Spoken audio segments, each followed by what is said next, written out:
Hello everyone. आज हम इस वीडियो में जेईई एडवांस का एक ऐसा क्वेश्चन सॉल्व करने वाले हैं जो कि बहुत इजी भी है और बहुत टेक्निकल भी है। उसको सॉल्व करेंगे तो हमारे जितने भी कंसेप्ट है electric current, ammeter, volt meter के सारे क्लियर हो जाएंगे। सो क्वेश्चन में पढ़ता हूँ। तो क्वेश्चन लिखा हुआ है कि a students connect a meter and volt meter to measure a resistance R. तो एक रेजिस्टेंस को मेजर करना है एमीटर और वोल्ट मीटर की मदद से, एज शोन इन फिगर। इस फिगर में जिस तरह से लिखा हुआ है, एक रेजिस्टेंस है और यहाँ पे एक एमीटर लगा हुआ है और एक वोल्ट मीटर लगा हुआ है। तो इन दोनों की रीडिंग दे रखी है हमें, तो हमको रेजिस्टेंस को मेजर करना है। तो देयर रीडिंग लिखी हुई है, if the volt meter reads 20 volt and ammeter reads 4 ampere. यानी कि जो रीडिंग आ रही है उसकी एमीटर की आ रही है 4 एम्पियर की, इसकी रीडिंग है 4 एम्पियर की। वोल्ट मीटर की आ रही 20 वोल्ट। तो हमें इसमें क्वेश्चन में बोला गया है कि इसका रेजिस्टेंस हमें कैलकुलेट करना है। बहुत इजी क्वेश्चन दिखता है इसमें, तो क्लियरली डायरेक्टली हमें सॉल्व करने की भी जरूरत नहीं पड़ती। इसका डायरेक्ट आंसर अधिकतर बोल देंगे, that is V by I, that is 20/4। That is हमें दिख रहा है कि यहाँ पे क्लियर दिख रहा है आंसर। इसका आर की वैल्यू जो दिख रही है दैट इज क्या मिल रही है, 5 ओम मिल रही है। That is 20/4, 4 1 4, 4 5 20। तो यहाँ पे हमें आंसर जो इसका दिख रहा है that is 5 Om.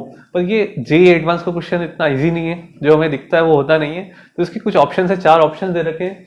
That is first option जो कि हमें लगता है that is equals to 5 ohm. Second option है ग्रेटर देन 5 ओम और थर्ड ऑप्शन है लेस देन 5 ओम। और option number D that is greater और less than 5 ohm depending upon the direction of current. तो ये 4 ऑप्शन है। तो first option JEE advance में जो आंसर दिखता है वो होता नहीं है, जेईई एडवांस का क्वेश्चन है। तो हो क्या रहा है यहाँ पे, इस सिचुएशन को अंडरस्टैंड करते हैं क्या हो रहा है यहाँ पे। तो यहाँ पे हो क्या रहा है, एक सर्किट डायग्राम है जिसमें करंट जो है सपोज मान लेते हैं हम इस डायरेक्शन से फ्लो हो रहा है। नहीं बच्चे, मान लेते हैं करंट फ्लो हो रहा है, आई फ्लो हो रहा है, आई निकली गई, ऑब्वियस है।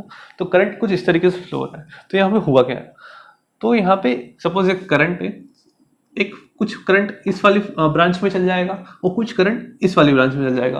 और ऑब्वियस है कि वोल्ट मीटर लगा हुआ, वोल्ट मीटर का रेजिस्टेंस हाई होता है, तो मैक्सिमम करंट जो है इस वाली ब्रांच से ही फ्लो होगा, ऊपर करंट न के बराबर जाएगा, है ना। पर हमें उससे मतलब भी नहीं क्या आ रहा है, हमें तो पता है इस वाली ब्रांच में जो करंट आने वाला है दैट इज कितना आ रहा है, 4 एम्पियर का करंट इस वाली ब्रांच में आ गया है। तो इसका मतलब ये समझ में आ रहा है कि जो एक्चुअल करंट है वो कुछ 4 एम्पियर से ज्यादा ही होगा, है ना। तो 4 एम्पियर इसमें रीडिंग हमें शो हो गई। तो 4 एम्पियर का जो करंट है फ्लो हुआ इसमें, वो 4 एम्पियर का करंट ही इस रेजिस्टेंस से भी 4 एम्पियर का करंट क्रॉस होगा। ये बात हमें समझ में आना चाहिए।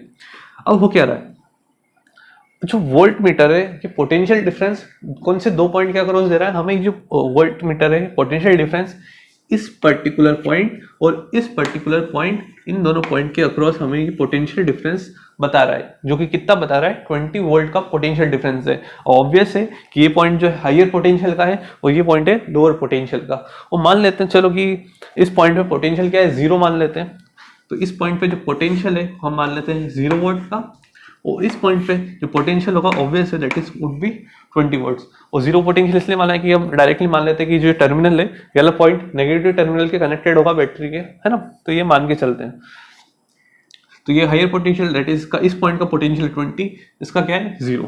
तो एक्चुअल जो पोटेंशियल डिफरेंस जो होने वाला है हमें किससे मतलब है, रेजिस्टेंस से मतलब है। यानी कि रेजिस्टेंस का एक तो ये वाला पॉइंट और रेजिस्टेंस का ये वाला। तो इस वाले पॉइंट के बीच में जो पोटेंशियल डिफरेंस होगा, अब देखो एमीटर का भी कुछ रेजिस्टेंस है, होगा इसे ऑब्वियस है। जब रेजिस्टेंस है इसका एमीटर का, तो ये भी कुछ ना कुछ पोटेंशियल खाएगा ही सही। यानी कि जब जो चार्ज यहाँ से फ्लो हुआ एमीटर से, उस चार्ज का पोटेंशियल ड्रॉप होना ही है, यानी उसकी एनर्जी क्या होगी, डिक्रीज होगी। और मान लेते हैं ज्यादा से ज्यादा क्या होगी, 1 वोल्ट की पोटेंशियल एनर्जी हुई, तो मान लेते हैं 9 वोल्ट की उसकी मान लें। इस पर्टिकुलर पॉइंट पे अब जो चार्ज निकला है तो 1 वोल्ट का इसने एमीटर ने पोटेंशियल एनर्जी खा ली है। तो फाइनल कितना बचा है, 19 वोल्ट। यानी कि इस पॉइंट और इस पॉइंट के अक्रॉस जो पोटेंशियल डिफरेंस है एक्चुअल है दैट इज कितना रहा है, 19 वोल्ट। यानी कि 20 वोल्ट का जो रीडिंग है उससे तो कम होना है पोटेंशियल डिफरेंस इस दोनों पॉइंट के अक्रॉस का, है ना। तो रेजिस्टेंस की बात कर लेते हैं। तो हमें रेजिस्टेंस पता है क्या होता है, V बाय आई। आई तो हमें पता है 4 एम्पियर है। अब चूंकि रीडिंग जो है तो 4 एम्पियर इसमें फ्लो हो गया, तो इसमें भी क्या होना है, 4 एम्पियर का करंट ही फ्लो होना है, ऑब्वियस सी बात है ना। तो करंट जो हो गया यहाँ पे हो गया 4 एम्पियर। अब बात आती है पोटेंशियल डिफरेंस क्या आ रहा है, लेस देन 20 आ रहा है, लेस देन 20। चलो डायरेक्टली लेस देन 20 की जगह यहाँ पे डायरेक्टली मैं 19 ही लिख देता हूँ। तो जब इसको सॉल्व करेंगे तो इसकी जो वैल्यू है रेजिस्टेंस की वैल्यू ये हमें मिल रही है, दैट इज क्या मिल रही है, ये 4 से 4 पॉइंट समथिंग आ रही है। देखो 4 पॉइंट समथिंग आ रही है, यानी कि इसकी जो वैल्यू है 5 से क्या आ रही है, आर जो है, आर की वैल्यू आ रही है लेस देन आ रही है 5। तो यहाँ ऑप्शन नंबर क्या आ रहा है, यहाँ पे ऑप्शन नंबर आ रहा है सी, दैट इज लेस देन 5 ओम। तो यहाँ पे बहुत क्लियर कंसेप्ट हो जाता है। एमीटर जो भी ये भी वोल्ट पोटेंशियल डिफरेंस खाया है इसने, दैट इज 1 वोल्ट का पोटेंशियल डिफरेंस खाया है।